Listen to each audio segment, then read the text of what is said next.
Welcome dear rockets, कैसे हैं आप सभी। आइए देखते हैं मॉन्स्टर सीरीज का पार्ट 24 और पिछले पार्ट्स के लिंक आपको नीचे डिस्क्रिप्शन बॉक्स में मिल जाएंगे। तो पिछले पार्ट के एंड में हमने देखा कि जेजे ने जिना के मेंटली चैलेंज्ड भाई को जहरीला इंजेक्शन चढ़ाकर बेरहमी से खत्म कर दिया था। जिना बेचारी दुख के मारे बहुत रोई थी। एंड इस पार्ट में जिना के भाई का फ्यूनरल दिखाया जाता है जहाँ जेजे भी आता है। दोस्तों, ली और रोशी कुछ दूर से उसको देख रहे होते हैं। असल में ये जेजे जिना के इर्द गिर्द इसीलिए घूम रहा है क्योंकि वो ली को पकड़ना चाहता है। वो जानता है कि ली जिना से मिलने जरूर आएगा और उसी वक्त वो ली को खत्म भी कर देगा। ये उसकी चाल है दोस्तों। ऊपर से ली के पास ब्लूप्रिंट की कॉपी भी है जिसे वो डिस्ट्रॉय करना चाहता है। तो वो भी फ्यूनरल हॉल में आकर जिना के भाई को श्रद्धांजलि देने की एक्टिंग करने लगता है। कौन? अरे जेजे। दोस्तों, उसको देखकर तो जिना का खून खौलता है क्योंकि हॉस्पिटल में उसके भाई को आखिरी बार यही देख कर गया था। वो जेजे से कहती है कि मेरे भाई की जब ऑटोप्सी रिपोर्ट आएगी ना तो पता चल जाएगा कि उसका कत्ल किसने किया था। एंड जेजे भी बड़ा न्यूट्रल होकर अपने बॉडीगार्ड से कहता है कि उस लड़के को तो हार्ट अटैक हुआ था ना। जिना कहती है मेरे भाई के हार्ट में कोई प्रॉब्लम नहीं थी, समझे।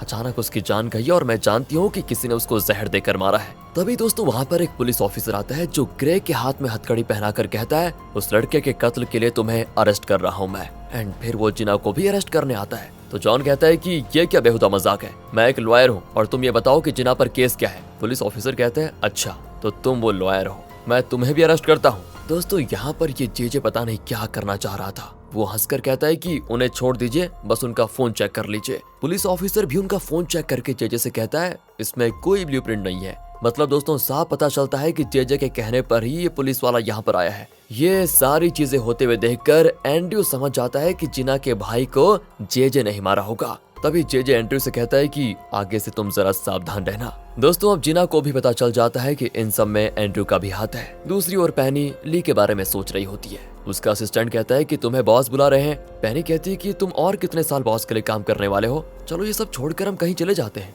लेकिन वो तो कहता है कि मरते दम तक हम यहाँ से कहीं नहीं जा सकते, इसलिए सपने देखना बंद कर दो और आइंदा कभी बॉस को छोड़कर जाने की बात तो मुझसे करना ही मत। दोस्तों, ये सारी चीजें सीसीटीवी के जरिए जेजे देखता है और बॉडीगार्ड से कहता है कि तुम पैनी के साथ मेरी मीटिंग अरेंज करो। तभी एंड्रयू जेजे से पूछता है क्या सच में आपने जिना के भाई को मारा है। पर जेजे बात को घुमा फिराने लग जाता है और पूछता है क्या तुम जिना से प्यार करते हो वैसे? अरे उसे अपने मन से निकाल दो, तभी तुम लाइफ में आगे बढ़ोगे। एंड्रयू को दोस्तों यहाँ पर बर्दाश्त नहीं होता। वो चिल्ला देता है कि मेरा और आपका सिर्फ बिजनेस का रिश्ता है, मेरी पर्सनल लाइफ में दखल देने का आपको कोई हक नहीं है, समझे। ये कहकर वो गुस्से में चला जाता है। एंड अब जेजे भी सोच लेता है कि लगता है इसे भी कहीं ठिकाने लगाना होगा। यहाँ दिखाते हैं दोस्तों चेयरमैन के घर पर सभी ब्रेकफास्ट कर रहे होते हैं। मोजो भी वहाँ पर होता है और चेयरमैन की वाइफ उससे कहती है आज चेयरमैन ऑफिस आने वाले हैं पर तुम उनका पूरा ध्यान रखना अच्छे से, और हाँ उनके मेडिसिन टाइम पे दे देना उनको ताकि वो जल्दी अच्छा हो जाए। पर दोस्तों, असल में तो ये चेयरमैन की वाइफ का षड्यंत्र है क्योंकि उसी मेडिसिन से चेयरमैन धीरे धीरे मर रहा है, किसी को कुछ पता नहीं। अब चेयरमैन नाथन से कहता है कि आज से तुम फिर ऑफिस आना शुरू कर दो। बस दोस्तों, ये सुनकर तो नाथन सातवें आसमान पे पहुंच जाता है और कहता है मैं जरूर आऊंगा पापा और आपको दिखा दूंगा कि मैं कितना बढ़िया काम कर सकता हूँ। इसके बाद चेयरमैन अपनी कार में ऑफिस के लिए निकल जाता है। एंड दोस्तों, तब मोजो कहता है मिस्टर नाथन आप इस तरफ आइए जरा। पर नाथन कहता है कि मेरा नाम क्यों ले रहे हो, मैं इस कंपनी का सीईओ हूँ, समझे। लेकिन मोजो कहता है आपको उस पोजीशन से निकाल कर मैनेजमेंट डिपार्टमेंट में डाल दिया गया है, इसलिए आप सिर्फ उस डिपार्टमेंट को संभालेंगे। तभी चेयरमैन की वाइफ भी कहती है ये तुम क्या कह रहे हो, मेरे बेटे को सीईओ की पोस्ट से क्यों हटाया। पर नाथन कहता है शांत रहो मम्मी, मैं वहाँ काम कर लूंगा और अपनी मेहनत से सीईओ बनूंगा। इसके बाद ऑफिस जाकर उसे कुछ अता पता तो होता नहीं कि उसे कहाँ जाना है, क्या करना है। वो यूं ही घूम रहा होता है। तब उसे ली का कॉल आता है और वो कहता है अरे चैंग, तुम, मुझे पता था तुम मुझे जरूर कॉल करोगे। वैसे तुम हो कहाँ पर? तुम जरूर मुझे उस ब्लूप्रिंट के बारे में बताना चाहते हो, राइट? ली कहता है कि हाँ, तुम मुझसे मिलने अकेले में आना। ये भी कह देता है नाथन कि हाँ मैं जरूर आऊंगा, तुम पहले पता तो भेजो, मैं बहुत तेजी स्पीड में वहाँ पर पहुँच जाऊंगा। दोस्तों, ये कहकर वो चिल्लाने लगता है कि मेरी लॉटरी लग गई। और इसको सुनकर एक लड़की घबरा जाती है कि ये जरूर पागल हो गया है। इसके बाद नाथन ली की बताई जगह पर पहुंच जाता है। उसको देखकर रोशी ली को बताती है वो पागल आ गया है, तुम भी आ जाओ। एंड फिर आता है ली और उसे अपने मोबाइल पर उस ब्लूप्रिंट का फोटो दिखाता है और कहता है कि इसका ओरिजिनल जेजे के पास है जो एंड्रयू के साथ मिलकर तुम्हें डोडो ग्रुप से बाहर करने का प्लान बना रहा है। जेजे ने ही जिना के भाई का कत्ल भी किया है। अगर तुम्हें डोडो ग्रुप में बने रहना है और ये ब्लूप्रिंट तुम्हें चाहिए तो तुम्हें जेजे के खिलाफ कोई ना कोई सबूत लाना पड़ेगा, वरना इस ब्लूप्रिंट को तुम भूल ही जाओ। ऐसा कहकर दोस्तों ले चला जाता है। अब नाथन को थोड़ी टेंशन होती है कि ये जेजे ना जाने और कितने कांड करेगा, मुझे डोडो ग्रुप से बाहर करेगा, वो भी एंड्रयू के साथ मिलकर। देखता हूँ जरा इनको। तो दोस्तों वो अपने मोबाइल पर रिकॉर्डिंग ऑन करके जेजे से मिलने जाता है और पूछता है, क्या आप और एंड्रयू मुझे डोडो ग्रुप से निकालने का प्लान बना रहे हैं? जेजे तो समझ जाता है कि ये जरूर ली से मिल गया होगा। वो पूछता है, क्या तुम ली से मिले थे? नाथन भी कहता है कि हाँ। नाथन आगे पूछता है कि आपने जिना के भाई का कत्ल क्यों किया, ये बताइए। अब बताओ यार, इसको इतना डायरेक्टली पूछेगा तो जेजे को शक होगा ही। वो अपने बॉडीगार्ड को इशारा करता है कि इसको चेक करो पहले। एंड वो नाथन को पकड़कर चेक करता है तो उसका मोबाइल मिलता है जिसमें रिकॉर्डिंग चल रही है। फंस जाता है बेचारा। जेजे अब उसको कहता है कि बेटा, तुम जैसा पागल मैंने कहीं नहीं देखा। सच बताऊं तो तुमने ली के पेरेंट्स को मरवाया और वो तुमसे बदला लेने के लिए आया है, और तुम उसकी बात पर विश्वास करके मेरे खिलाफ एविडेंस जुटाने की कोशिश कर रहे हो। ये क्या है? लेकिन दोस्तों नाथन उसकी इन सारी चीजों का जवाब नहीं देता, बस उसका कोट पकड़कर कहता है कि तुम्हारी हिम्मत कैसे भी इस एंड्रयू को मेरी जगह पे लाने की। तुम मुझे वो ब्लूप्रिंट दे दो वरना बहुत बुरा होगा। पर कहाँ यार, बॉडीगार्ड उसे पकड़ लेते हैं कस के वो भी, और तब जेजे जी भर के उसको मारता है और कहता है, तुम एक नंबर के बुज़दिल हो। क्या बुज़दिल? पता है तुम्हें, तुम लाइफ में कुछ नहीं कर सकते, तुम एक लूजर हो। नाथन कहते हैं कि तुम इसीलिए इतना कर रहे हो ना क्योंकि नेल तुम्हारी साइड पर है, पर शायद तुम भूल गए कि वो मेरे मामा है और वो तुमसे ज्यादा मुझे सपोर्ट करेंगे। फिर तुम मेरा गेम देखो किस तरह मैं धमाका करता हूँ। और इस तरह उसको धमका कर नाथन चला जाता है। इसके बाद वो करता है ली को कॉल और झूठ बोलता है कि मैंने जेजे के मुंह से कबूल करवा लिया है कि उसी ने जीना के भाई को मारा है और वो रिकॉर्डिंग मेरे पास है। तुम मुझे बस ब्लूप्रिंट भेजो, फिर मैं तुम्हें रिकॉर्डिंग भेज दूंगा। देख रहे हो दोस्तों इसकी चाल। पर ली कोई ऐसा वैसा थोड़ी है, वो तुरंत उसका झूठ पकड़ लेता है और कहता है, देखो ये बच्चों के लेवल वाला ड्रामा ना मेरे साथ मत करो। जब सच में एविडेंस जुटा लो तो फोन करना, वरना उस ब्लूप्रिंट को तो भूल ही जाओ। कहकर वो कॉल काट देता है। नाथन भी तंग आ जाता है कि सब मेरा झूठ पकड़ कैसे लेते हैं यार। दूसरी ओर दोस्तों बॉस पेनी से ली के बारे में पूछता है, पर कहाँ वो भी झूठ बोलती है कि अब तक ली का कुछ पता नहीं चला। बॉस कहता है कि तुमने ठीक ही कहा था, मुझे पहले ली को अपनी गैंग में ले लेना चाहिए था, वो हमारे बहुत काम आ सकता था। पर खामखा उसे मारने की कोशिश करके मैंने बहुत बड़ी गलती कर दी। अगर तुम उसको ढूंढ निकालो तो उसे मेरे पास लेकर आना, उसमें इतनी काबिलियत है कि मेरे बाद वो मेरी भी जगह ले सकता है। दोस्तों ये बातें सुनकर पेनी का असिस्टेंट परेशान हो जाता है। बाहर जाकर वो पेनी से पूछता है, तुमने कहा था ना कि हम यहाँ से कहीं और चले जाएंगे, तो मुझे भी तुम्हारा फैसला ठीक लगता है। सुनकर दोस्तों पेनी चौंक जाती है कि क्या सच में तुम बॉस को छोड़कर जाना चाहते हो? वो कहता है, हाँ, इतने साल में बॉस के साथ में रहा, उनका हर काम किया है मैंने, लेकिन जब इस ऑर्गेनाइजेशन की अगला लीडर चुनने की बात आई तो उनकी नजर मुझ पर पड़ी नहीं। शायद वो ली को अपनी जगह पे लेना चाहते हैं। बताओ, एंड मुझे इसके वफादार बनकर तो रहना ही नहीं। तुम अपना प्लान बताओ, हम दोनों यहाँ से निकल जाएंगे। ये कहकर दोस्तों वो चला जाता है और तब जेजे पेनी को कॉल करके कहता है, मैं तुमसे मिलना चाहता हूँ। वो कहती, देखो मुझे तुमसे मिलने में कोई इंटरेस्ट नहीं है। अच्छा तो ठीक है, मैं अभी बॉस को बता दूंगा कि तुम ली से मिली थी। पेनी शॉक हो जाती है और कहती है, ठीक है, मेरे आर्ट गैलरी में आ जाओ। गैलरी में आकर वो कहता है, देखो मैं जानता हूँ तुम बॉस के लिए काम करती हो, लेकिन उसके चंगुल से बचकर कहीं और चैन से जीना भी चाहती हो, और मैं तुम्हें उसके लिए एक मोटी रकम भी दूंगा। पर बदले में